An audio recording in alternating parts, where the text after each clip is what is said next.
I'm Rena Tennant. I work at Renew Neurotherapy as a registered psychotherapist. Prior to joining Renew in 2018, I worked in a variety of settings, including community agencies, hospitals, and private practice. Anxiety is a natural response to something we perceive as a stress or a challenge, such as a work presentation or a job interview for that job we really want, or meeting new people. And it's something that most of us will experience at some point in our lives. There's some strategies you can practice to help manage your symptoms in the moment. I always tell my client to start with the breath. We always have our breath with us, so that's a good strategy to have. And it can be as simple as counting your breath, noticing the temperature of the air going in the nostril is cool versus exhale is warm. You can also do a more structured breathing exercise, such as counting in for the count of 4, holding for the count of 4, and then exhaling for the count of 6. Those numbers are just arbitrary, and you can change it up at whatever works best for you. Your sense of touch or tactile, use of a cold cloth on the back of your neck, or a cold ice cube in your hand. You can use citrus or lemon. You can snap a rubber band or something against your skin.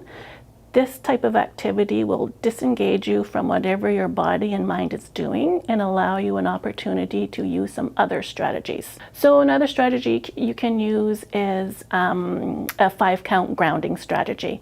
So that is 5 things you can see, 4 things you can hear, 3 things you can touch, 2 things you can smell, and 1 thing you can taste. So something you could see is, depending on where you are, the steering wheel, for example, or you can even look at a freckle on your hand. You can always hear an air conditioning unit. You can think of, for taste, maybe you're tasting garlic from lunch or something. So just something to bring your focus externally. Another strategy you can use is to challenge our thoughts. We can literally think ourselves into a negative mood, such as anxiety. So if you start to challenge those thoughts, you can change how you respond to a situation. So instead of thinking, I'm going to fail, this is not going to work, you can think, I prepared for this, it's going to work out well. You can also use a positive what if. So typically we think of, what if I fail, what if I flop, what if I fall on my face? You want to turn that around to a positive. What if I am successful? What would that look like? What would that feel like? And you're really going to visualize your success. Because as we visualize things, it's like we actually did it. Because our thoughts have an impact on how we feel.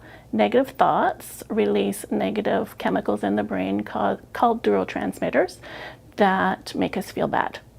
Positive thoughts release neurotransmitters that make us feel good. So if we can change up that ratio on a daily basis, having more positive thoughts versus negative thoughts, we can change our mood.